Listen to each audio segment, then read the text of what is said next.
情趣酒店的宽敞大床上，林子小姐目瞪口呆地盯着眼前的场景。这个男人的身材实在太完美了，锁骨清晰，肌肉结实，眼神深邃。突然，男人迅速向林子扑去，他像一只线条流畅的猎豹，慢慢靠近自己的猎物。火热的情场戏码即将上演，林子突然推开了他，画面突然一转，语树林子是一名婚礼策划师，她只有27岁，已经是行业中的佼佼者。她既漂亮又能干，有钱有地位，善于烹饪和演奏小提琴，可以说是众多年轻人崇拜的完美女性。但她也有自己知道的一个小缺点，并且一直对此耿耿于怀。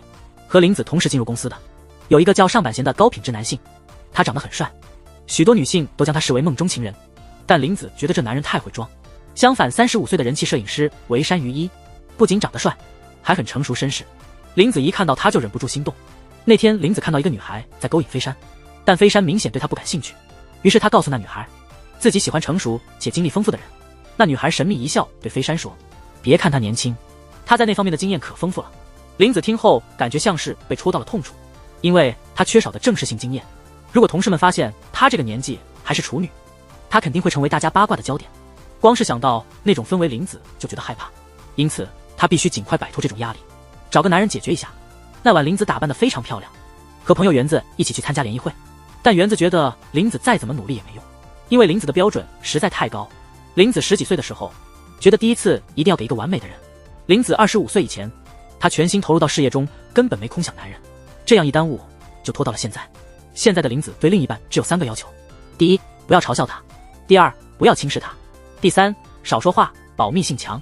园子觉得林子快30岁了，不应该这么挑剔，但林子认为他不能随便找人来探索身体，那样的话他多年的坚持不是白费了吗？在联谊会上，林子做足了心理准备，他故意让衣服看起来更性感吸引人，但他发现来的都是轻浮的男人，话多的普通男和沉默寡言的男人。林子马上失去了兴趣，悄悄把稍微脱下的衣服又穿回去。其他人很快就玩在一起了，大家聊得非常热闹，只有林子显得格外不合群。吃饱喝足后，其他几个女生都准备和心仪的男人出去玩。林子不想落后，他下定决心，决定将就一下，试试这个不起眼的男人。谁知这个男人竟然说他已经结婚了。林子感觉像是泼了一盆冷水。大哥，你有老婆还来这儿浪费时间干嘛？结果林子只能单独行动。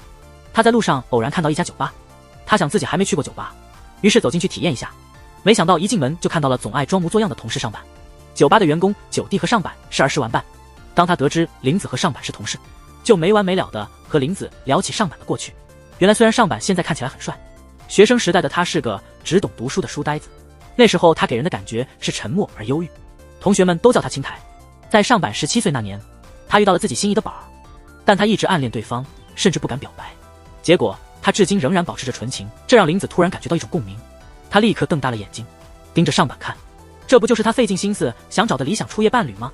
上坂完全符合他的所有预设条件，所以林子决定绝对不能错过这个机会。他暗自下了决心，满怀信心地对上坂说，让我来结束你的童真吧。上坂虽然吃惊，但机会难得，不愿放过。两人马上换到了情趣酒店，林子装作很有经验地挑逗着上坂，谁知上坂比他更擅长这套。他突然把林子压倒在床上，不多话，直接开始行动。上坂解开的内衣扣子也解开了林子对性的恐惧。面对赤裸上身的上坂，林子最终还是推开了他，并告诉他自己仍是处女的事实。上坂说他看他的样子就猜到了。既然如此，上坂建议就当今晚的事没发生，但林子不愿就此罢休，他坚持要再试一次。今天只是因为他心里没准备好，下次一定可以。他和上坂立刻成立了脱离零经验联盟，只求共度一夜，不谈其他。他们约定下周2晚8点，在同一个地点执行计划。林子和上坂的这段微妙关系从此开始了。这次林子真的下了一番苦功，他每天都在看教育书籍，学习如何爱。到了星期2，林子正在练习，摄影师石排山借工作之名约他见面，两人都非常欣赏对方的工作能力。工作结束后，飞山自然而然地邀请林子一起吃晚餐怎么样？林子内心经历了一番激烈的挣扎，最终他拒绝了迷人的飞山，坚持赴上坂之约。他们今晚的脱离零经验计划设定了几条规则：第一，不能有特殊要求；第二，因为不是恋人，所以不能接吻。林子整晚都在絮絮叨叨这些，上坂渐渐失去耐心，直接开始行动。他在林子耳边低语，今晚你别想逃。林子既害怕又期待，他的连衣裙慢慢滑落，露出了整套紫色的内衣，展现他若隐若现的好身材。上坂用他那漂亮的眼睛深深地凝视着林子却因羞涩不敢和他对视。上坂柔声地制止了林子的遮挡动作，他想要好好欣赏林子那未经雕琢的美丽身体。最后一件遮羞的衣物被扔到了一边。两个没有同床经验的男女，小心翼翼地探索未知的领域。在上板的温柔安抚下，林子体验到了前所未有的奇妙感觉。两人的呼吸逐渐变重，最终突破了最后的障碍。事后，林子羞到不敢见人，而上板看起来却非常轻松。林子心里不服气，这个家伙真的是处男吗？上板对林子说，至少让他装作轻松一会儿。上板这种傲娇的态度让林子心动。虽然两人都是第一次，但林子觉得只有一次的经验，还是几乎等同于没经验。为了积累更多经验，林子向上板提出成立一个交易前的合作协议，在他们成为经验丰富的老司机之前，每周2见面一次。上板欣然接受了。林子默默地看着上板整理衣服，他感觉刚才的合体感觉还挺舒服的。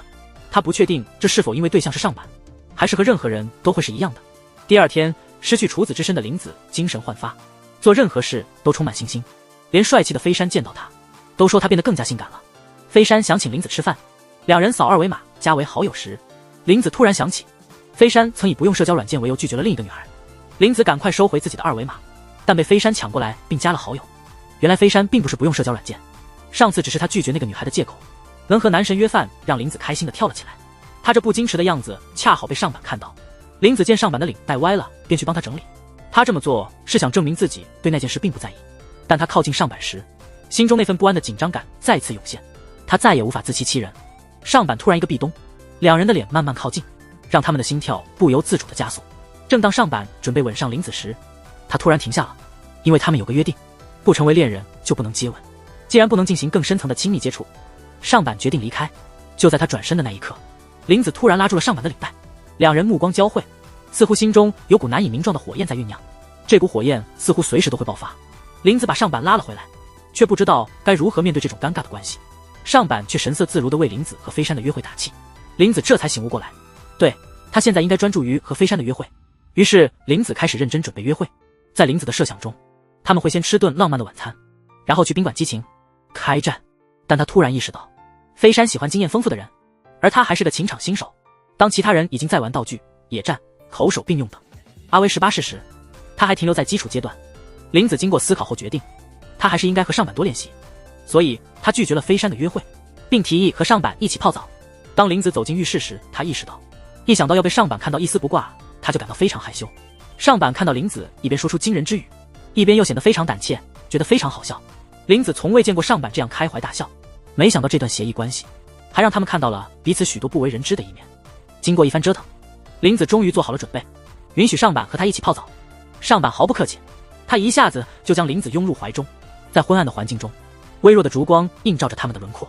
林子在上板温暖的怀抱中，不知不觉中，他们陷入了暧昧的情欲之中。上板的大手带起一片水雾，轻抚着林子的肌肤，两人的动作逐渐变得激烈，从水中转战到了玻璃窗边，越来越难以自拔的感觉使他们停不下来。在情欲的沉沦中，林子发现他对上板的每一面都没有厌恶。事后，林子和她的闺蜜园子讨论这件事。园子一听林子和上板还有乱七八糟的出师合作协议，园子直言不讳地指出，你们这不就是炮友？炮友一词让林子感到不适，他心里隐隐作痛。他认为他和上板之间不仅仅是解决生理需求，那他们到底是什么关系呢？第二天，女同事们聚在一起偷偷讨论上板，有的想推倒他，有的想给他生孩子。林子作为与上板有过关系的人，听着他们的讨论感到心虚，他害怕别人发现他和上板的关系。这时，业务部长突然出现，打断了他们的闲聊。这位部长在公司是出了名的难缠，据说反抗他的人都没有好下场，因此大家都很害怕他。他这次来是带着客户的苛刻要求来找麻烦。林子作为企划部主任坚决反驳，但这位胡搅蛮缠的部长不依不饶。就在林子被部长痛骂的时候，上板英姿飒爽地出现了。部长看到自己得意的下属上板后，变得更加嚣张。他以为上板会支持他，没想到上板却是来劝他不要丢人现眼。原来是部长擅自答应了客户的苛刻要求，企划部的工作完全没有问题。部长被上板戳穿谎言，只好灰溜溜的退场。上板和林子都没有想到，对方竟然敢公开对抗这位大魔头。上板突然把林子搂入怀中，表达了他对他的担忧。林子有些懵，但享受着温暖的怀抱。糟糕，他感觉到心动了。不久，飞山再次向林子提出约会。上板带着幽怨希望林子拒绝，但仔细想来，他也没有理由阻止。林子和其他男人约会，因此这个嘴硬心软的死傲娇对林子说，他说不希望林子去赴约，其实是开玩笑的。林子原本因为那句话，还以为上板对他有些特别的感觉。这一句开玩笑，让林子马上放弃了那些美好的幻想。没错，他们只是普通的关系，不能越过界限。那天林子谈到一个新客户，客户是个和他同龄的准新娘，她的未婚夫在一所大学附属医院工作，这让林子不禁反思自己的人生。她除了缺少恋爱经历，她的生活中还缺少了婚姻。上板虽然补充了她在情感经历上的不足，但这种关系注定不会持久，所以上板并不是林子人生拼图中需要的那一块。想到这里，林子感到了一丝难以言喻的失落。那晚，林子决定和飞山约会试试。真是巧合，他们在餐厅门口偶然遇到了上板。上板看到林子和飞山在一起，那副极度不悦的表情拉得长长的。他带着嫉妒祝林子约会愉快，但林子在这种情况下怎能真正享受？虽然林子和飞山在一起，但他的心却不由自主地想着上板。飞山感觉到了什么，便试探性地询问林子和上板的关系。林子轻松地回答，他们只是普通的同事。这让飞山松了一口气，幸好上板不是情敌。既然如此，那他就有机会了。他们接着去了酒吧。飞山惊讶地发现，林子竟然能好饮不醉。两人离开小酒馆后，林子坚持要 AA 制，飞山无奈只好同意。不管从哪个角度看，林子都非常完美。俗话说酒壮人胆，飞山轻声对林子说，今晚不想让你一个人回家。这话里的暗示大人都明白。林子知道只要他愿意，他可以和飞山一起度过这个夜晚。在空无一人的街头上，飞山把林子逼到了墙角，路灯映照出林子妩媚动人的眉眼。飞山慢慢靠近他，但在这一刻，林子的思绪混乱，脑海中浮现的全是上板的面孔。就在飞山的嘴唇快要接触到他的时候，林子及时止住了这股暧昧的气氛，这让飞山感到尴尬，只好借口自己因为喝醉了酒而冲动。这段令人心动的情节使林子更加坚定了一个念头，他渴望接吻的人是上板。林子顺着心中的冲动跑向上板的家，直到看到上板的脸，他才意识到这是他第一次来到男生家。上板看到林子匆忙的样子，以为他和飞山的约会没顺利，没想到林子给他的回答竟是我想见你。这话怎么能让一个正常男人忍受？上板立刻把林子压倒在床上，两人紧紧缠绵。他们都知道此刻已无法停止。林子紧贴着上板炽热的身体，他心中涌出了一股难以名状的情绪。他说不清这是什么，但他非常确定，他并不是对每个人都有这种感觉。他想要的人只有上板。两人在床上激战一番，终于将心头的火焰发泄殆尽。但林子仍想要更多的慰藉。今天的上板没有抽烟，因为他想要享受这份情事后的余韵。林子傲娇地躺在上板的臂弯里，上板看着怀中林子水汪汪的大眼睛，觉得他实在是太可爱了。林子在和上板的对视中，终于看清了自己的内心，他已经爱上了上板。气氛正好，两人不由自主地靠近，明显有再次亲密的趋势。但林子突然叫停，他躲进卫生间让自己冷静下来。尽管他已经清楚自己爱上了上板，但这是一个不能说出口的秘密，因为一旦说出来，他们可能就无法维持现在的关系了。纠结的林子回到卧室，发现上板已经睡着了。林子好奇地查看着上板的家，他突然看到上板的毕业相册，随意翻看时，看到了年轻时的酒吧店员、何九弟以及上板，还有上板的初恋女友宝儿。宝儿的照片让林子感到震惊，因为这个女人竟然是他的客户。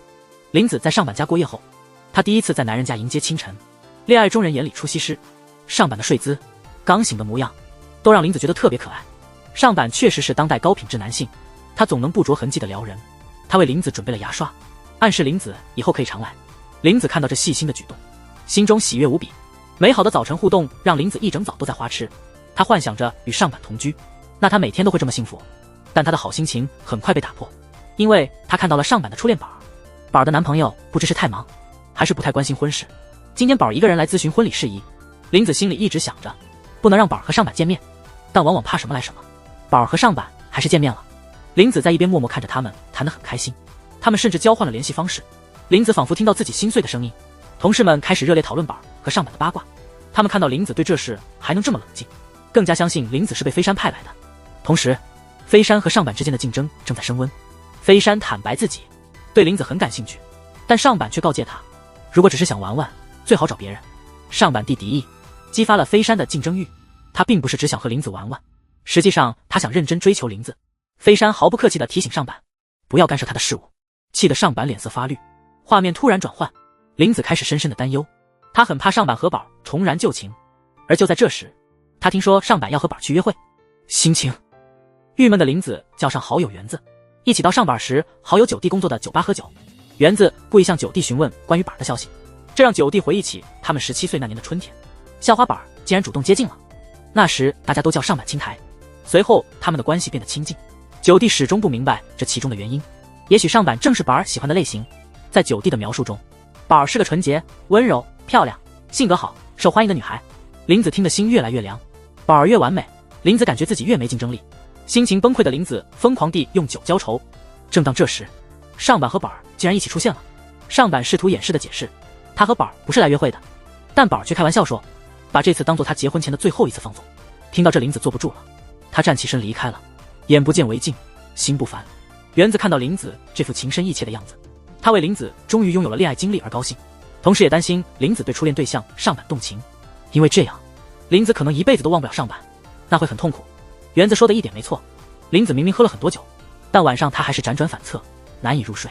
他满脑子都在想，宝儿和上板今天会不会有什么不检点的事发生。他控制不住自己的情绪，打电话给上板查岗，但上板没有接他的电话，这让林子更加失望。他开始胡思乱想上板和宝儿的关系，他们在一起表达爱意，亲热无比。一想到这，林子彻底无法入睡了。林子只好找园子聊天，缓解一下情绪。园子一听林子电话就明白他的心情，他对林子说，如果想知道上板和宝儿是否还有感情，最好亲自去问，但是男人一般不喜欢被怀疑，所以林子提问时要委婉些，这让林子感到为难。第二天他还没想好如何开口，就遇到了上板。林子紧张到说不出话来，一个正经问题都没问出来。他一直拖到了星期二。根据林子和上板的约定，每个星期二他们都会见面练习亲密接触。林子决心今天必须弄清楚上板和宝儿是否重新燃起了旧情，但一到上板的床上，林子又变成了哑巴。他本想质问的话，只能化为闲聊。他们维持这种关系这么久，还真没怎么聊过天。于是上板就抱着林子，陪他度过平常的一天。他们的相处越来越开心，林子甚至完全忘记了自己的疑虑。最后他心里只盼着每个星期二能和上板约会，和心爱的人约会一直是林子梦寐以求的。他内心的兴奋难以言表，简直感觉像迎来了人生的春天。然而只要宝儿还是他的客户一天，林子的高兴就能瞬间消散。今天宝儿还是一个人来，他这次来是要取消之前预定的婚礼策划，因为他对婚姻已经丧失了信心，不确定是否能与未婚夫长久相处。这对林子来说并不是个好消息。宝儿的感情生活越不稳定，对林子的威胁就越大。但更让林子崩溃的是，宝儿竟然请林子帮忙给上板转交东西。不仅如此，宝儿还没完没了地告诉林子，上板对他有多温柔，整夜安慰他。林子感觉自己的大脑已经无法处理宝儿的话了，反正宝儿说的每句话他都不想听。林子带着混乱的心情帮宝儿把东西还给上板，没想到宝儿还给上板的竟是上板的领带。领带这种私人物品落在女性手中，不管怎么想都觉得可疑，但以林子现在的身份，他又没资格向上板追问。林子只得无奈地离开。上板赶忙追上来向林子解释，但林子心中混乱，他无法听进上板的解释，也接受不了上板的拥抱。林子的抗拒让上板感到恼火，他用挑剔的语气问林子，是不是不喜欢他触碰他了？是不是只能飞山触碰他？林子感到困惑，这和飞山有什么关系？场景突然转换，飞山看到林子不开心，他聪明的猜到是因为上板的事，甚至猜到林子喜欢上板。林子被说中心事，没有否认，但出乎他意料的是，飞山竟然主动提出让林子利用他来刺激上板。飞山说到做到，很快飞山和上板不期而遇。飞山故意挑衅上板，说如果上板让林子痛苦，不如将林子让给他。两个男人之间的对峙愈发激烈，同时林子还在纠结，为什么宝儿会有上板的领带？这在旁人看来，一个男人和一个女人共处一夜，女方还持有男方的领带，必然发生了不正当的关系。林子深切地体会到恋爱的痛苦。园子安慰他，反正他和上板都单身，林子只要主动出击，追到上板不就得了？林子顿时明白过来，但今天不是星期二，他不能去找飞山。园子气愤地说，直言你是不是傻？规则是死的，人是活的，既然喜欢他，还在意这些无聊的规则干什么？林子思考后觉得有理，于是他立刻前往上板家。上板看到林子来了，心里高兴，但面上仍然保持镇定。林子鼓起勇气准备向上板表白，却被突然的敲门声打断。他们原以为是快递员来了，谁知生活远比他们预想的更加刺激。上板刚开门，就被冲进来的宝儿紧紧抱住。林子看着宝儿紧抱上板的手，发现他已经摘掉了订婚戒指。林子的笑容顿时消失了。被宝儿抱住的上板心中波涛汹涌，他微弱地察觉到身后林子的反应。宝儿从上板的眼神里察觉，那还有另一个人。他们几个立刻愣在原地，心中不由生出感慨，生活真是太精彩了。时间回到1个月前，在上板眼中，林子是个无所不能的完美女性，她似乎游刃有余地处理一切，这并非上板所喜欢的类型。实际上学生时代的女生她都不感兴趣，直到宝儿出现，宝儿那纯真的笑容让上板一见倾心。自那以后多年，他一直无法忘怀宝儿，以至于他到了27岁还是处男。当上板得知宝儿与富二代医生订婚，他曾一度非常消沉。那晚他在朋友酒弟的店里喝闷酒，林子突然闯入，在九弟讲完上板的故事后，林子气势汹汹地对上板说，要结束他的童子之身。在林子的挑衅下，上板被激怒了，他就这样和一个不喜欢的女人去了宾馆。事情发展到了这一步，为了男人的尊严，他不得不硬着头皮。正当上板准备行动时，林子却突然退缩了。那一刻，林子露出了上板从未见过的表情。平时自信的林子，此刻像一只受惊的小白兔，这让上板忍不住想看到林子更多未知的一面。于是上板同意了，和林子达成了一个奇葩的协议。上板感到奇怪，在他们约定的那天，他竟然感到非常紧张。这时，林子带着灿烂的笑容突然出现。上板看着林子那张如天使般甜美的脸，心跳都漏了一拍。上板和林子终于结束了童子身，大脑完全一片空白，他完全忘了第一次的感觉，他只记得几乎被林子那可怜的眼神打动。事后他感到非常害羞，只能靠抽烟来保持镇定。上板没想到，他和林子的关系并未就此结束，林子随后又和他订了一个出师前的合作协议。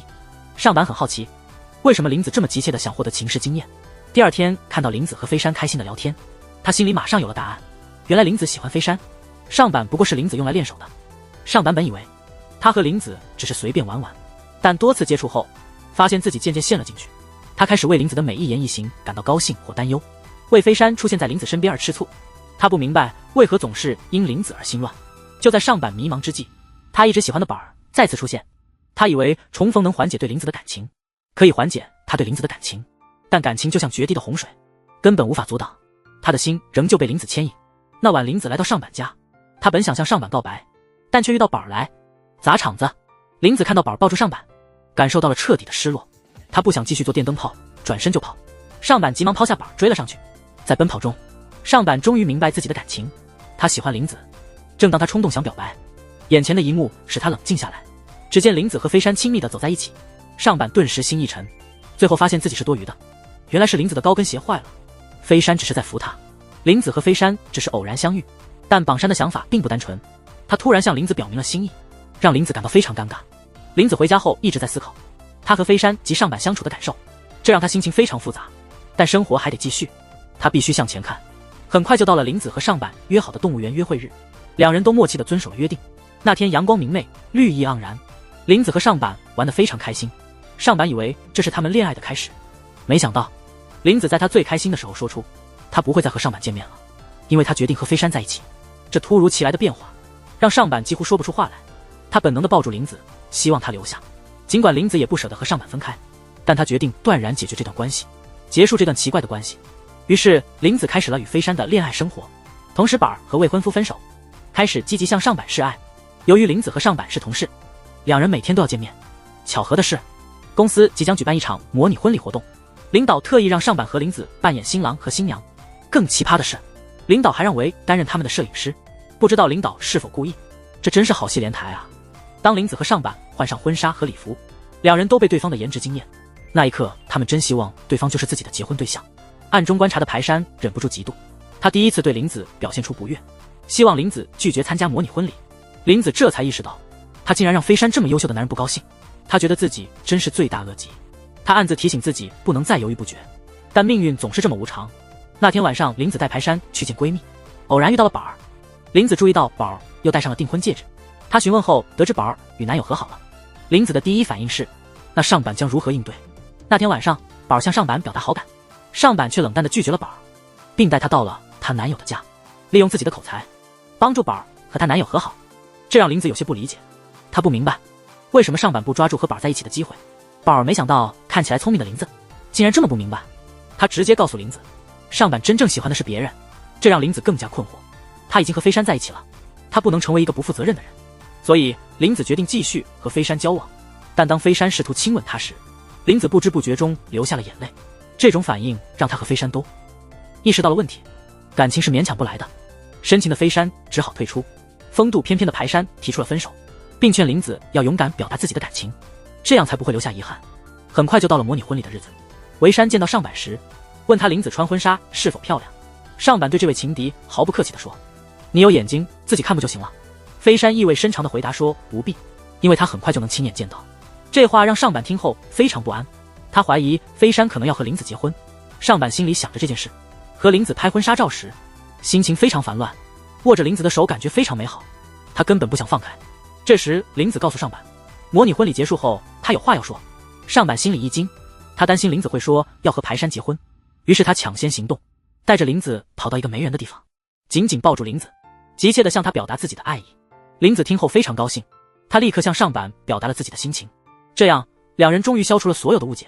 上坂趁机想要吻林子，没想到又被人打断了。模拟婚礼正式开始，林子穿着婚纱，挽着上坂的手臂，随着激动人心的婚礼进行曲向牧师走去。